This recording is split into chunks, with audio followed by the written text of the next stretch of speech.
Prenez l'habitude de prier quand vous arrivez sur votre lieu de travail, avant de commencer votre service, et surtout avant de quitter votre lieu de travail, prenez l'habitude de prier.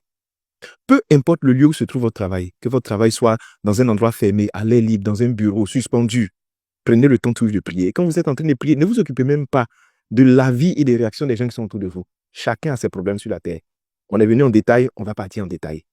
Ceux même qui font des choses qui sont gênantes n'ont pas honte. C'est pas toi qui vas avoir honte de prier. Les gens mettent fétiche devant les portes comme ça, de leur business, de leur commerce. On voit ça avant de rentrer. Les gens montrent leur allégeance. Toi, tu as honte de quoi? Tu es chrétien comme moi, tu ouvres la bouche, tu pries Jésus bien. Tu invoques le feu sur ton lieu. Tu es, je sais pas, musulman, tu fais tes sourates. Mets-toi à l'aise. Pour ne pas gêner les gens, si tu veux, tu viens avant tout le monde. Tu fais ta prière. Quand tout le monde s'en va, tu leur dis allez-y, allez-y, allez-y. Toi, tu fais ta prière derrière. Parce que c'est le monde dans lequel nous sommes n'est pas un monde qui est simple. Je vous promets. Souvent, ce qui distrait les gens, c'est qu'ils voient des gens en boubou, en costume, les gens maquillés, sapés, se disent non. Et spirituellement, c'est des gens qui sont sains. Et il y a des gens en bas des vestes qu'il a portées là. Il y a la ceinture de sécurité. Oui. Il y a des gens, même là, ils ont des parfums bizarres, ils ont mis sur eux quand ils viennent. Il y a d'autres qui ont lavé les bouches. Il y a d'autres qui ont des bagues bizarres sur les mains. Tout ça, c'est spirituel. Faut pas les voir simples comme ça dans le veste et puis ça va te distraire. Je te dis, il y a des gens, ils pénètrent dans ton lieu où tu travailles. Ils prennent le contrôle spirituel du lieu où tu es. Tout ce qu'ils disent, c'est ce que tu fais. Tu es comme hypnotisé. Tu ne peux pas leur dire non. Il y a des clients, le prix qu'ils ont dit là, c'est le prix là que tu vas accepter. Tu as dit quoi? Tu n'as pas le choix. Alors, je vais vous expliquer une anecdote. Il y a un monsieur qui expliquait comme ça pour rire. Et moi, ça m'a paru bizarre parce qu'il y a quelqu'un qui a perdu son travail, quoi. Il va à la banque. Il dépose son dossier pour avoir un financement. On ouvre son dossier, mais le dossier, il est absurde. Les gens lui disent, mais ça ne va jamais passer. Ton dossier est absurde, ça ne va pas passer. Il dit, ah bon?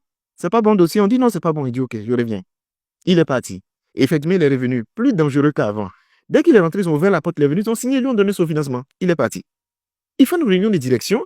On appelle le responsable, on dit, mais pourquoi tu as validé ce financement-là? Lui-même, il ne comprend pas, il ne peut pas expliquer. On appelle le gars, il dit, ah, moi, il y a eu mon agent, moi, j'ai commencé à travailler. On dit, bon, toi-même, le responsable du département, on te soupçonne d'être de mèche avec le monsieur. Donc, toi-même, tu perds ton poste, mais en plus, débrouille-toi pour rembourser l'argent-là. Il y a des gens qui ne sont pas simples. C'est pourquoi prenez le temps de développer une certaine spiritualité parce qu'il y a des sphères de domination. On ne peut pas être simple et puis régner là-bas. Ce n'est pas possible. C'est pourquoi quand vous avez des grandes ambitions, ayez des grandes prières, ayez une vie spirituelle qui est intense, je vous le dis. Souvent, quand vous allez dans les administrations, vous passez, vous voyez sur le tableau, l'espace nécrologique, il y a toutes des photos des jeunes là-bas. Ils vont mettre en bas coup de maladie. Tu regardes les âges, c'est des jeunes qui à peine ont commencé à travailler.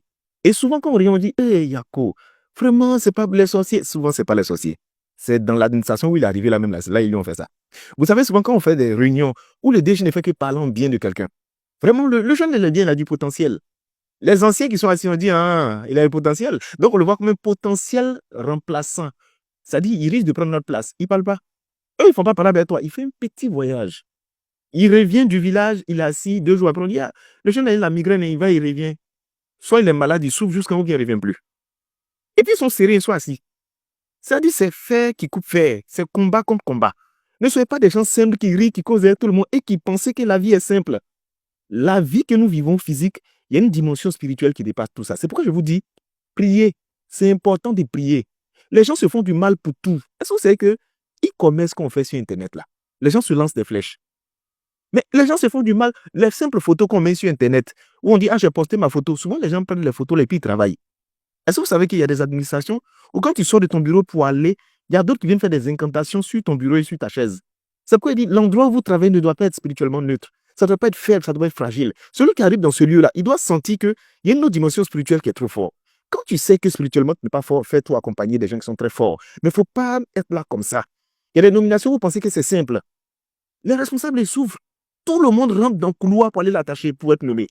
Donc vous êtes là comme ça, vous dites non, mes compétences vont faire la différence. Tes compétences, ouvre la bouche et prie là-bas. Oh,